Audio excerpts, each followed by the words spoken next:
I believe very strongly in media because this is the outreach. People like in Saudi Arabia and other Arab countries, they might not read, they might not have access to internet, but for the TV, the outreach is amazing because I mean even in the kitchen sometimes you can find a TV. Definitely. So this is the only somebody way. will see it somewhere and somebody will learn something, yes. and so this someone might help someone else. Absolutely. And when they feel and they see a live example, it gives a different impact.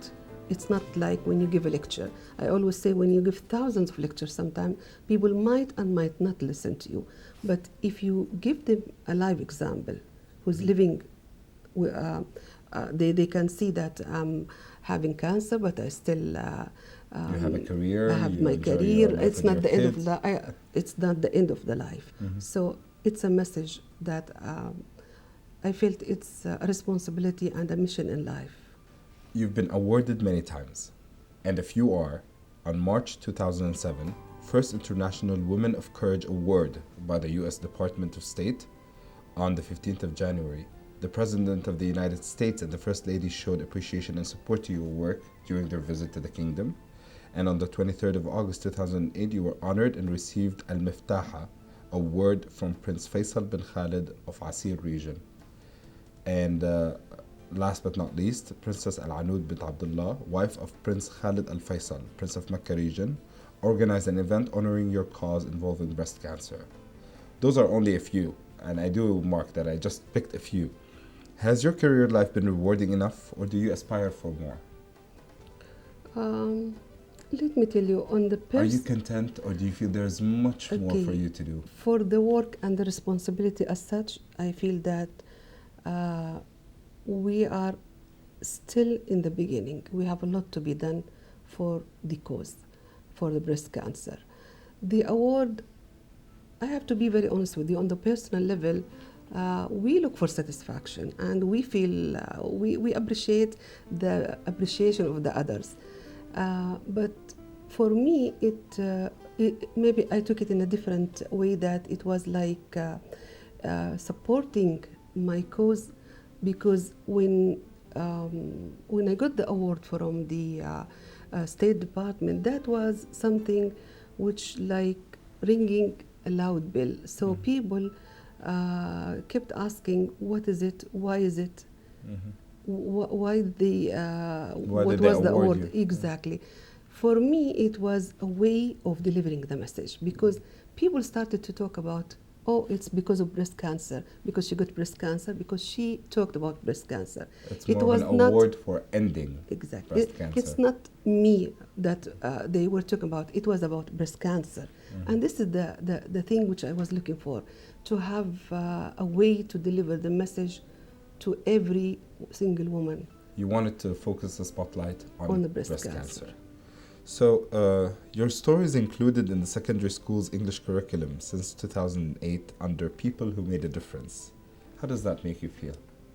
Oh, it was a nice feeling, to be honest. It was like a great support for the things I'm doing, because the outreach and the reach to have it in the curriculum of the schools, it means that people now they started to recognize that we do have a problem.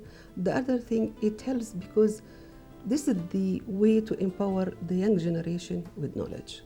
It's not the inspiration and think about the people per se, but it's about the cause itself as well. To mention breast cancer, which is until recently was a sensitive, critical issue that people do not like to talk about, and to include it in the curricula and teach the students, male and female, I think that was, to me, it was a great support. A great achievement on an academic level.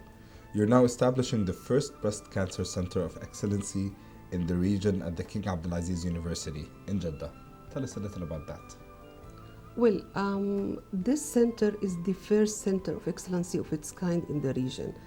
And what does Center of Excellency mean? Why did you choose the word Center of Excellency? Okay, because the Center of Excellency, it means that we are delivering services that are unique and they are kind of excellent services. Actually, the idea behind it is that when I was diagnosed, I had a lot of problems during the all the steps in my treatment, and I felt that there's a lot of need for certain medical services. There's a gap in the medical services that we should fulfill.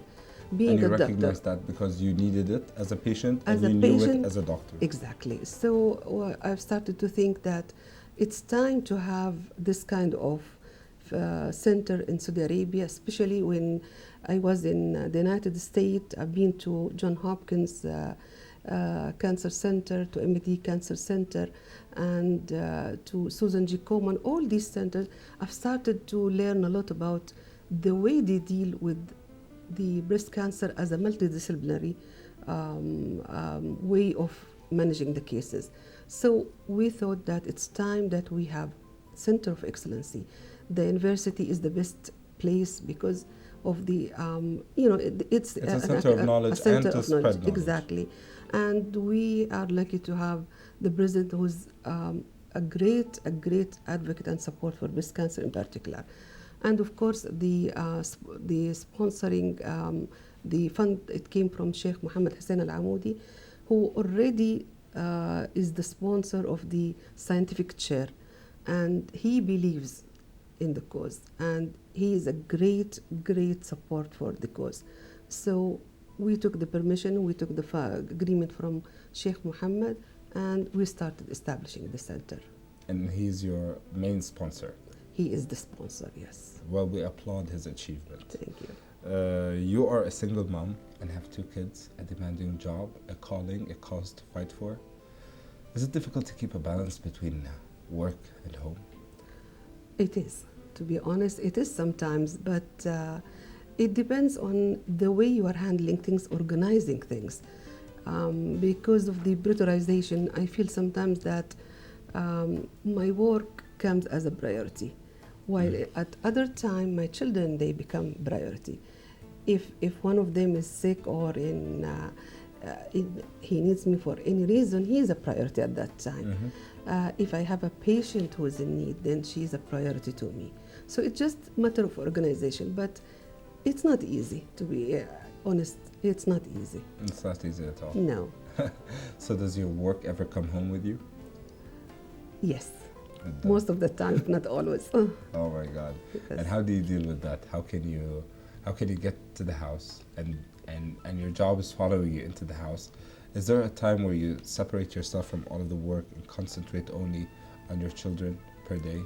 Let me tell you, since I got breast cancer and since the time I was diagnosed with breast cancer, it's a mission in life that involves my whole life. So it's me, whether at home or at work. Even if I feel that sometimes I have the guilt feeling because of my children, I always keep the things open and straight and discuss issues with them. And I explain to them why I'm doing this, why I'm taking part of their time and spending more time. And they appreciate because they know that I'm doing it for people, for others, and for them. So you made the cause and your family part of your full life circle. Oh, yes. So who of your children resembles you the most, Isra or Abdullah? Both of them, they have, few things. Certain characteristics. For the career, Abdullah is well defined. He wants to be a doctor. Isra, she did not make up her mind yet.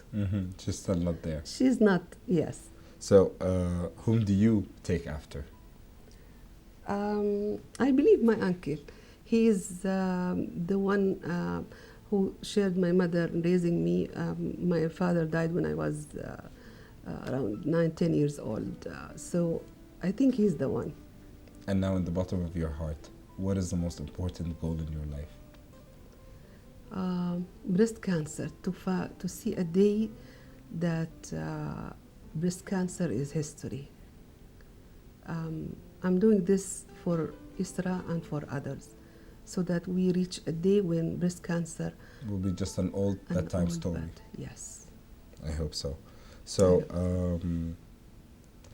do you have any other dreams besides breast cancer?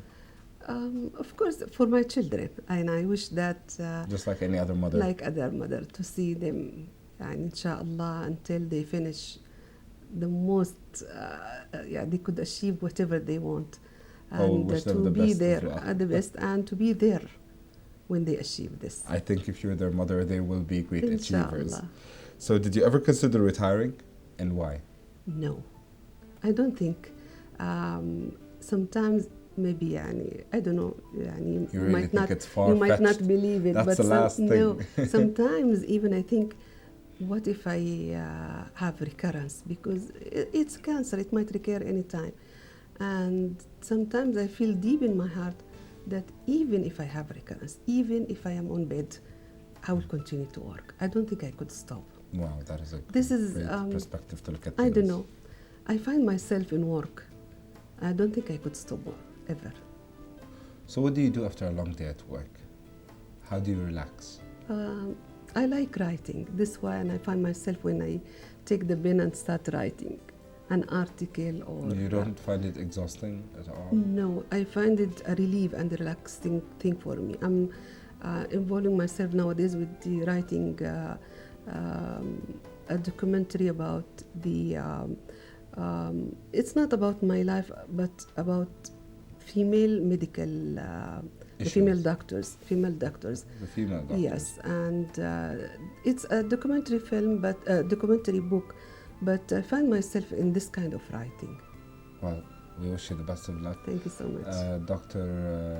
Alamoudi, we were honored to meet with you today, and we wish you all the best on your mission, on your cause. And we wish you full health, great health, and to recover 100%.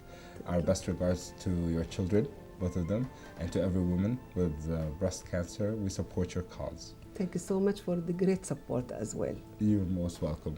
And to you, our audience, thank you for joining us for today. This was Mohameed Khalifah from the Second Saudi Channel.